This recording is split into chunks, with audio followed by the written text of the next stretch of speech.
নমস্কার সুপ্রিয় দর্শক বন্ধুরা, আপনারা সবাই কেমন আছেন? আশা করছি ভালো আছেন। আপনাদেরকে আরও একবার স্বাগতম জানাচ্ছি আমার ইউটিউব চ্যানেল ঘোষ ইনফরমারে। সুপ্রিয় দর্শক বন্ধুরা, বর্তমানে যুবসাথী প্রকল্পের আবেদনের সময়সীমা কিন্তু শেষ হয়ে গেছে। আপনারা সকলে জানেন মুখ্যমন্ত্রী কিন্তু যুবসাথী প্রকল্পের ঘোষণা করেছিলেন এবং সেই প্রকল্পের মাধ্যমে প্রত্যেকটি যুবকদের যাদের বয়স 21 থেকে 40 বা 41 তাদের কিন্তু 1500 টাকা করে ভাতা দেওয়া হবে বলে ঘোষণা করা হয়েছিল। আপনারা জানেন লক্ষ্মীর ভাণ্ডার প্রকল্পে যেভাবে ভাতা দেওয়া হয়, অর্থাৎ লক্ষ্মীর ভাণ্ডার প্রকল্পে যেইভাবে প্রত্যেকটি পশ্চিমবঙ্গের মহিলাদের স্বনির্ভর করে তোলার লক্ষ্যে 1500 টাকা করে প্রতি মাসে দেওয়া হয় এবং তার সাথে বর্তমানে 1700 টাকা করা হয়েছে এসসি এসটি মহিলাদের জন্য। সেরকমই কিন্তু যুবকদের জন্যও 1500 টাকা করে ভাতা দেবেন বলে ঘোষণা করেন। এই ক্ষেত্রে বলা হয়েছিল যারা পড়াশোনা করছেন, অর্থাৎ রেগুলার কোর্সে পড়াশোনা করছেন, তাদের কিন্তু এই প্রকল্পে আবেদন করা যাবে না। যাদের বর্তমানে রেগুলার কোর্সে পড়াশোনা হচ্ছে না এবং যারা মাধ্যমিক পাস অর্থাৎ মাধ্যমিক যোগ্যতা রয়েছে তারা কিন্তু এই প্রকল্পের জন্য আবেদন করতে পারবেন। ইতিমধ্যে আপনারা সকলেই জানেন অনলাইন এবং অফলাইন উভয় পদ্ধতিতেই কিন্তু আবেদনপত্র জমা নেওয়া হয়েছিল এবং দুই পদ্ধতিতে আবেদন জমা নেওয়ার পর সেই আবেদনপত্রের সংখ্যা 77 লক্ষেরও বেশি ছাড়িয়ে গেছে।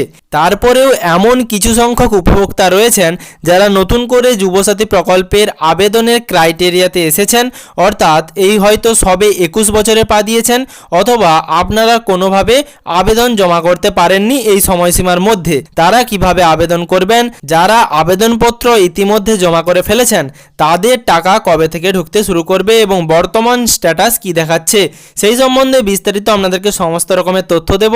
অবশ্যই ভিডিওটি শেষ পর্যন্ত দেখবেন এবং তার সাথে আপনাদেরকে অনুরোধ করব চ্যানেলে নতুন হয়ে থাকলে অবশ্যই চ্যানেলটিকে সাবস্ক্রাইব করে পাশে থাকা নোটিফিকেশনের বেল আইকনের অল বাটনটি প্রেস করতে ভুলবেন না।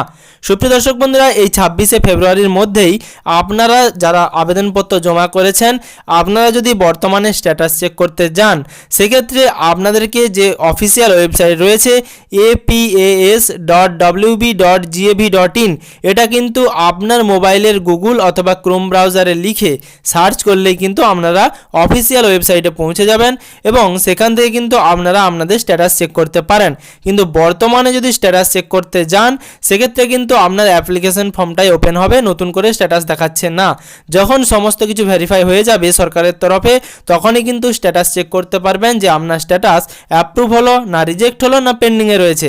এরপর যারা বর্তমানে নতুন করে আবেদন করতে চান অর্থাৎ এই সময়সীমার মধ্যে অর্থাৎ 26শে ফেব্রুয়ারির মধ্যে যারা অনলাইনে আবেদন করতে পারেননি অথবা অফলাইন পদ্ধতিতেও জমা করতে পারেননি তারা তাহলে কিভাবে ফর্ম ফিল আপ করবেন? সুপ্রিয় দর্শক বন্ধুরা, আপনাদেরকে জানাবো বর্তমানে অনলাইন পদ্ধতিতে আবারও নতুন করে আবেদনপত্র জমা করা যাবে কিনা সেই সম্পর্কে কোনো রকম সরকারি বিজ্ঞপ্তি নেই। তবে আপনাদেরকে আমি জানিয়ে রাখবো আপনারা কিন্তু অফলাইন পদ্ধতিতে বিডিও অফিসে গিয়ে যোগাযোগ করতে পারেন আবেদনপত্র জমা দেওয়ার ব্যাপারে। যদি বিডিও অফিস থেকে আপনার আবেদনপত্রটি গ্রহণ করে সেক্ষেত্রে কিন্তু আপনার আবেদনপত্র অ্যাপ্রুভ হওয়ার সম্ভাবনা রয়েছে। তাছাড়া বর্তমানে আপনাদেরকে যদি আবারও আবেদন করতে হয় তাহলে দুয়ারে সরকার ক্যাম্প হওয়া পর্যন্ত অপেক্ষা করতে হবে, কারণ আপনারা জানেন দুয়ারে সরকার ক্যাম্পের মাধ্যমে সমস্ত প্রকল্পেরই আবেদন করা যায়। সেক্ষেত্রে আবার যখন নতুন করে দুয়ারে সরকার ক্যাম্প হবে তখনই কিন্তু আপনারা সেই ক্যাম্পে আবেদনপত্র জমা করতে পারবেন। তাছাড়া আর অন্য কোনো উপায় নেই, বিডিও অফিসে গিয়ে আধিকারিকদের সাথে কথা বলা, তাছাড়া পরবর্তীকালে দুয়ারে সরকার ক্যাম্পের মাধ্যমে জমা করা ছাড়া অনলাইন পদ্ধতিতে যদি আবারও সরকারি অফিসিয়াল ওয়েবসাইটে কোনো রকম নোটিফিকেশন বা বিজ্ঞপ্তি বা পোর্টাল খোলা হয় সেক্ষেত্রে আমি আপনাদের অবশ্যই ভিডিওর মাধ্যমে তথ্য দিয়ে জানিয়ে দেব।